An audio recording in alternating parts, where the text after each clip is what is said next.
Sup nerds, I'm CuppaJoey and welcome to another episode of r/Am I the Asshole?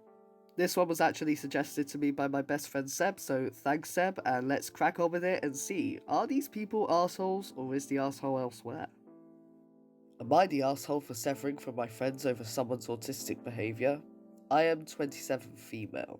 I moved to a new town last year for a new job, and after a few months found a social group in the new town that I get along very well with and we have similar interests and hobbies. However, one part of this group is Sam. Sam is autistic, functional, but he doesn't really get social interaction for the most part, and his brother Nate brings him to everything we do. While I find him a little off-putting, he has a habit of laughing at inappropriate moments and will ramble for hours about some subjects if someone mentions them. I get that it's not his fault and have always made an effort to be polite and considerate to him.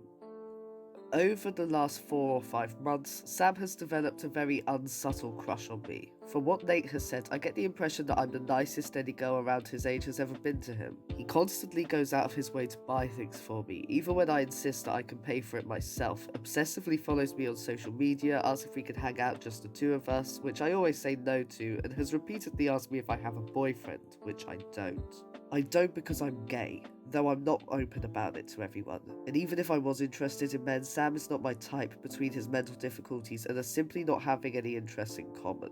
I have not told Sam that I'm gay, but I have repeatedly and firmly told him that I am not interested in him.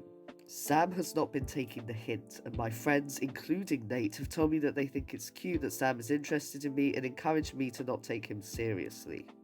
Last week, things escalated. My birthday was last week, and due to quarantine measures, a few of my friends sent me gifts in the mail. A Starbucks gift card, a gift over Steam, things like that. Sam, however, sent me a box of very expensive lingerie, easily hundreds of dollars worth. Even weirder, it fits me, so he somehow knows my size, and a long letter confessing how much he's in love with me and wants to see me wearing it, but not for too long.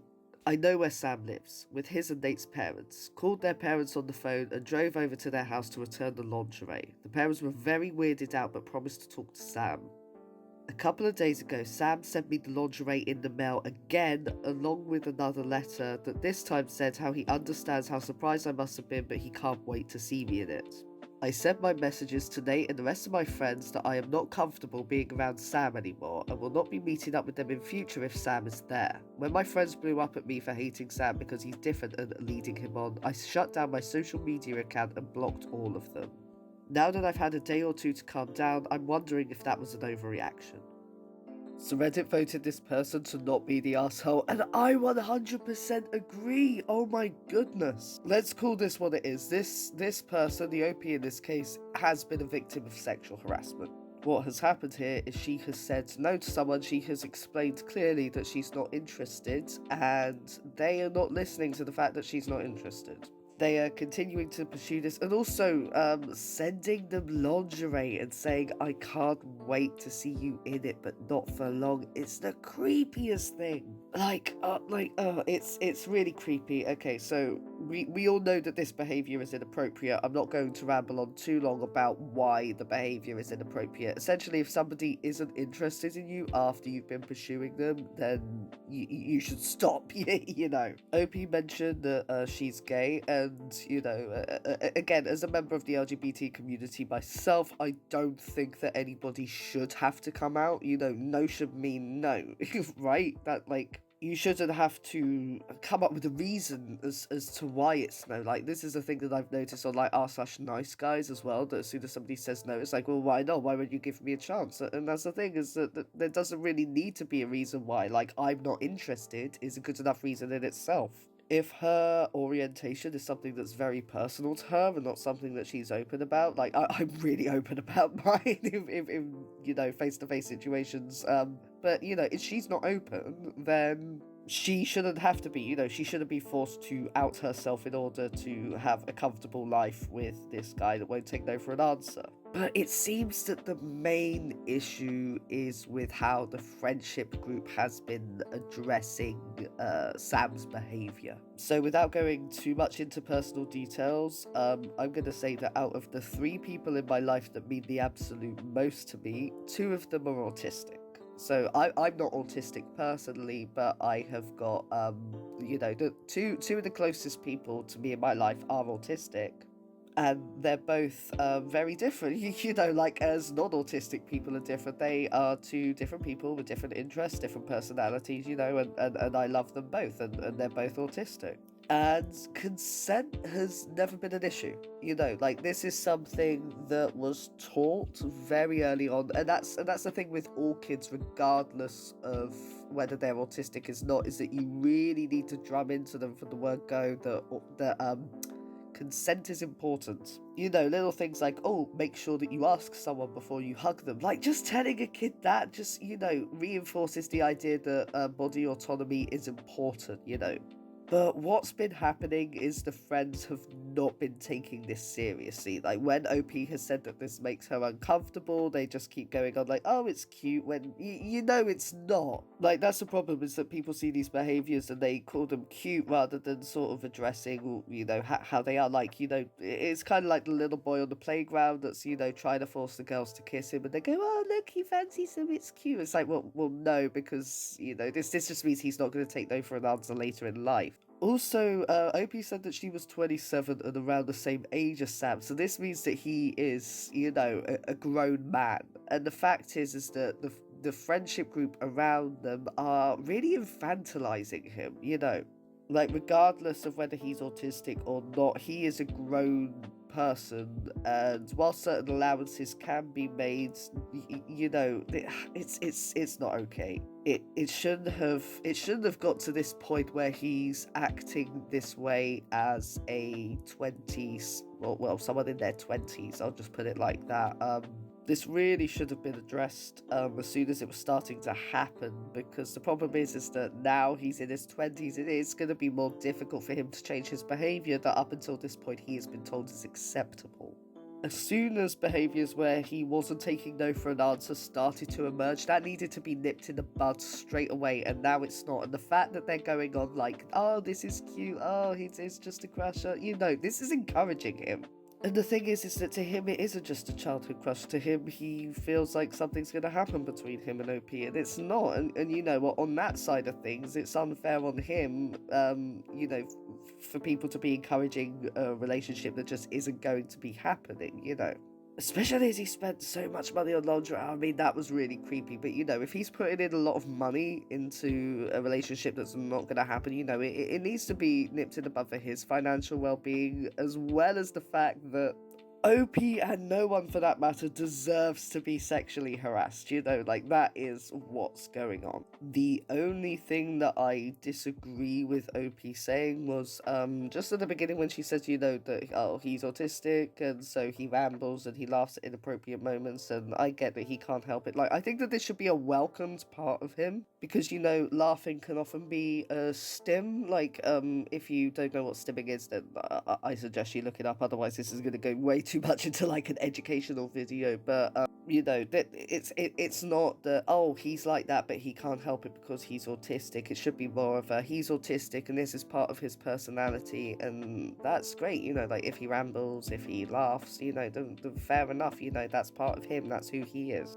However, the lack of respect for consent, the not taking no for an answer, and all of that is definitely not part of autism. That shouldn't be embraced. That should have been nipped in the bud ages ago, but now it really needs to be addressed, because he could end up going to prison if it's not.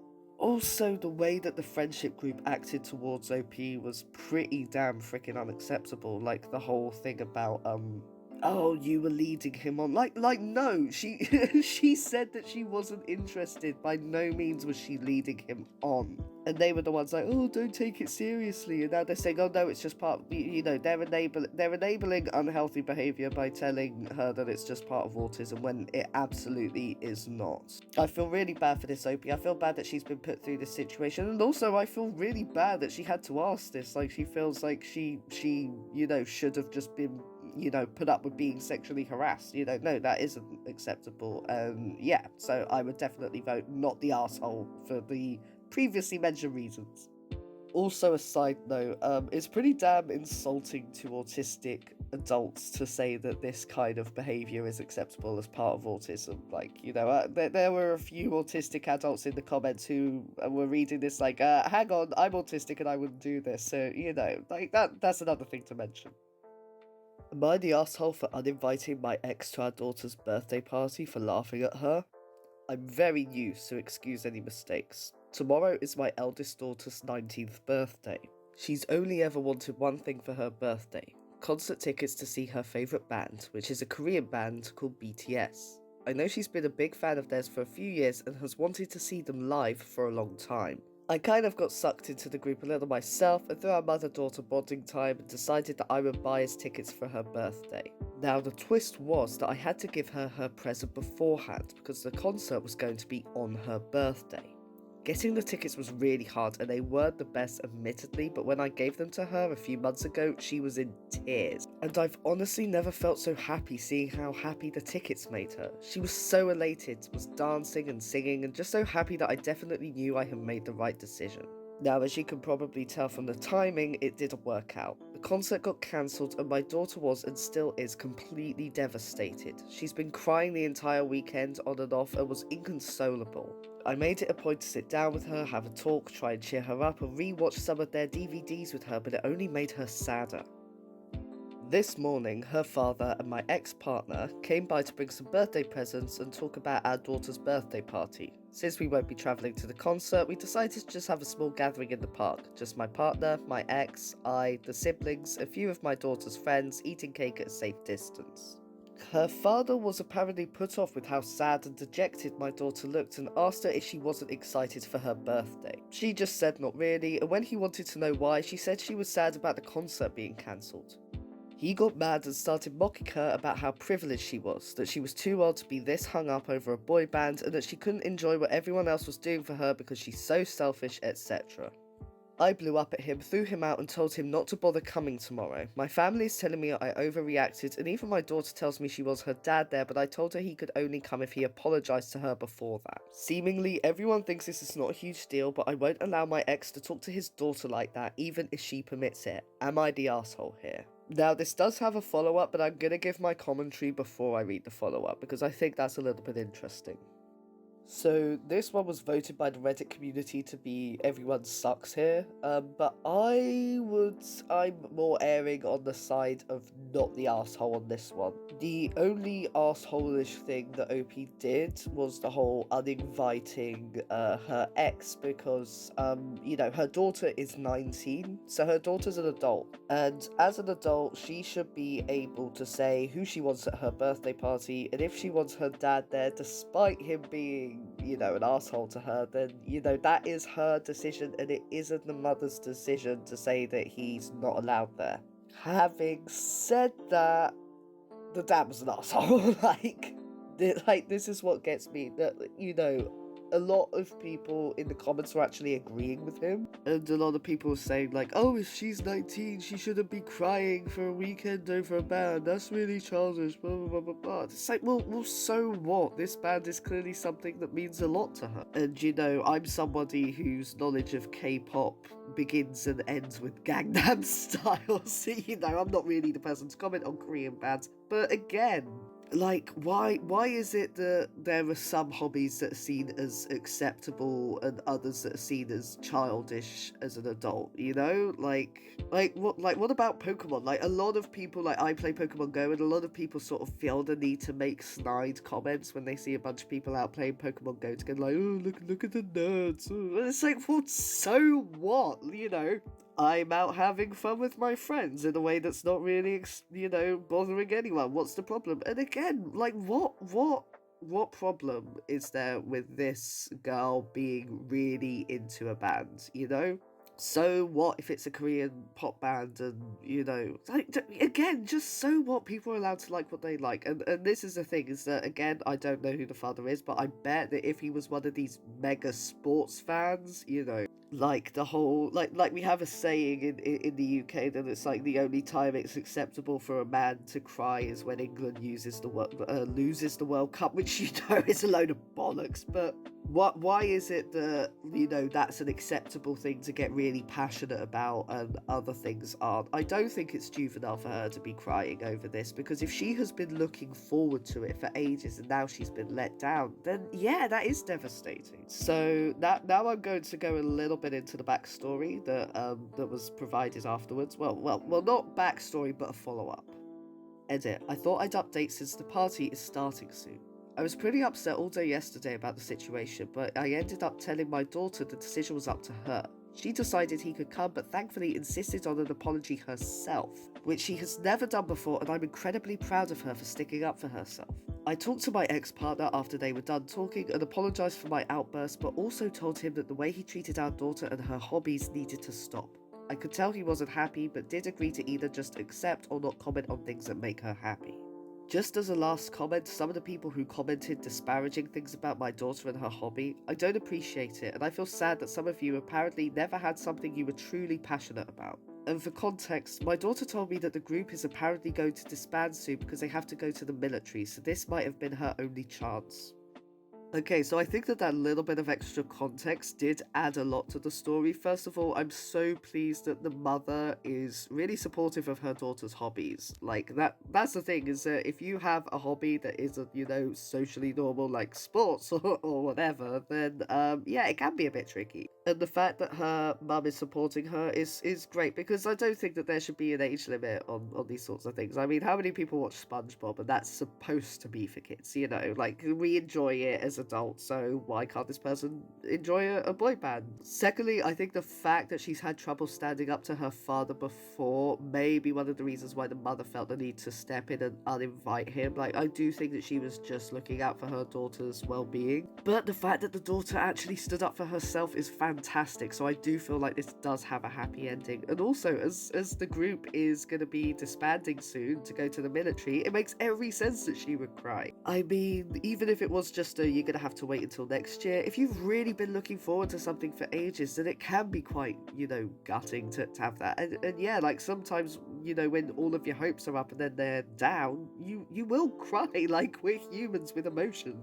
But, the fact that they might, this might have been her only chance, it makes absolute sense. I feel like this had a happy ending. I'm more inclined to say not the arsehole, even though they say everyone sucks here. I mean, yeah, she did go a little bit beyond the limits that a mother should for her adult daughter, but her heart was definitely in the right place, and I feel like that speaks volumes. I feel like the intention was definitely good, and I think that that's the most important thing here.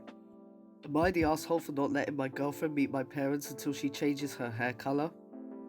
My girlfriend has always been rather eccentric, and in her words sees her body as an art piece, so she's happy to display it or bring attention to it. Since we started dating about 18 months ago, she's always had brightly coloured hair ranging from a deep blue to neon green. I'm not a huge fan, but it's her hair, so she can do what she wants. She also has quite a few tattoos that she loves to display by wearing low-cut tops, crop tops, or shorts, skirts that ride quite highly. I come from a rather old-fashioned religious family, and as such, I never really wanted to introduce her to my parents, as I know they'd highly disapprove and it's not worth the headache for me. I have a very good relationship with my parents, and my girlfriend wants to meet them when this is all over. I said no. I explained that they'd see her hair colour and the way she dresses as a red flag, and I don't want to deal with that. I said she could meet them if she were to dress more conservatively and change her hair colour to a more natural one. She took this as me dictating how she should dress, and I got a long rant about how it's her choice, her body, etc. And it looks like you're right on the part of needing to be compatible. We'll have to break up, I guess. Thank you for the rather sexist private messages, though. Okay, so this guy was voted to be the asshole, and I definitely agree with Reddit. Oh my goodness. Okay, there's so much about this that I hate, so I'm going to break it down. First of all, I do think that it is completely inappropriate to tell her to change her style in order to meet his parents. So the thing is that with somebody's hair color and style, and especially with tattoos, that kind of self-expression is really important to people. Like, I know that the little cartoon of me is brown haired, but I've actually got like metallic pink hair at the moment, just because, we're in lockdown and I thought it would be entertaining to dye my hair, and my partner has done the same thing too. Funnily enough, she's actually neon green, like, we were going for like a Cosmo and Wanda vibe, but ended up with, what I like to call Wish.com Harley Quinn as Joker, because I'm like half blonde, half pink now. But anyway, that kind of self-expression is really fun, and if it's something that means a lot to her, like, why can't he respect that? That's what really annoys me. Why can he not respect that this kind of self-expression is important to his girlfriend? And yeah, it is her body, her rules. Why can't he respect that? This is what I find really frustrating, that he thinks that he is entitled to tell her what she does just to meet his parents. Yet he's been with her for over a year. 18 months. Okay, he's been with her for over a year. Like, what was he thinking would happen? Did he think that she would just never meet his parents? Or did he think that she would eventually change for him? And this is what, I don't know how much of it is his parents, because he said that he doesn't like the fact that she dyes her hair. So why is he in a relationship with her in the first place if this is such an issue? And the fact that he goes, oh, I guess I'm just going to break up with her. Like, I do feel like that was him just cutting off his nose to spite his face. But at the same time, I do think it's better off in the long run. I think that this girl is gonna be pleased that she broke up with this guy. So I'm not remotely conservative. I'm quite anti-conservative if it wasn't obvious from the videos I was making and the way that I comment on things. So the fact that he says that he's very close with his parents, who are very religious and very conservative, makes me think that he has the same thinking of them. I don't know if he was just using his parents as an excuse to try and make his girlfriend conform to the way he wants her to look. Also, this just absolutely screams at me peak male fragility, like the fact that he goes, oh, thanks for the sexist comments. Like, I bet that it's like just comments that are calling him out on his male entitlement, and he just doesn't want to hear that. Like, this is a right-wing conservative guy, and he's been told that he can't dictate how his girlfriend looks, and he's like, oh, you're being sexist to me, you're mean. Oh man, what a loser. I'm sorry, what an asshole, what a loser. I don't know how his girlfriend put up with him for so long. I don't blame her for, shouting at him that it's her body, her choice, because yeah, it definitely is, and if he isn't comfortable with her expressing herself through non-natural hair colours, why is he with her in the first place? I know I mentioned that before, but seriously, why would you get with someone if you're not comfortable with the way that they present themselves? I mean, to be fair, I think it's a stupid thing to not be comfortable about. Like, that if you go up to someone with blue hair and you're like, oh, hey, sorry, but I'm a bit lost, do you know where this place is? Like, they're genuinely the friendliest people out there, Like, people with extravagant hairstyles, they're always really friendly. Like, that's what I've noticed. Like, I've never had a problem with people like that. But yeah, like, the fact that I think that this is peak male fragility does go on. Like, the fact that he says, oh, sexist comments, like, really? I mean, I don't think that they are sexist. I mean, the only sort of sexist arguments I've seen against men are ones where they're basically trying to shame men for either not being masculine enough or being too feminine. But even so, it's generally like misogyny, right? Like, it is the idea that men can't be feminine, and that's where this comes from. I mean, I'm a dude with pink hair, I don't care, so But he even linked to like one of the comments or one of the messages, like to try and go, look how mean people are being to me. And oh god, like, I'm just gonna read it out. So he linked like, oh, some of you really do get angry about things, don't you? And the comment says this: wow, she's lucky as frick you've already done her. Thank you for not subjecting her to your utterly dumb parents. P.S. Tell them to go F their hopeful selves from me, thanks. No girlfriend will stay with you when you care more about what mummy and daddy think than them. Change out the diaper before you try to bring another one home, mummy's boy. I mean, yeah, like... Oh, if this is a grown man that's like, oh, I can't, you have to change your hair color to brown because my parents are gonna, like, not like you otherwise. I mean, yeah, you can have a close relationship with your parents, but when something as petty as, like, the hair color of your partner is gonna affect that, then, yeah, you're a little bit too much of a mummy and daddy boy. Like, geez, I mean, come on, like, and I'm someone that's really close with my father, too. But then again, my dad was always someone that was like, hey, if it makes you happy, it's cool with me. So, oh God, what the hell? Like, just all of these, yeah, I'm gonna say everyone sucks here except for the girlfriend. Like, yeah, he's the asshole, but also his parents suck too. And the way that he handled this, like, just getting offended when people called him out on his bollocks, just absolutely says it all. So that's it for r/am I the arsehole. I hope you enjoyed the 3 stories we covered today. If you enjoyed hearing from this subreddit, then please let me know. Again, if you'd like to hear from any of the other subreddits that I covered, or even one that I haven't covered yet, then please let me know in the comments, and I will see you all next time.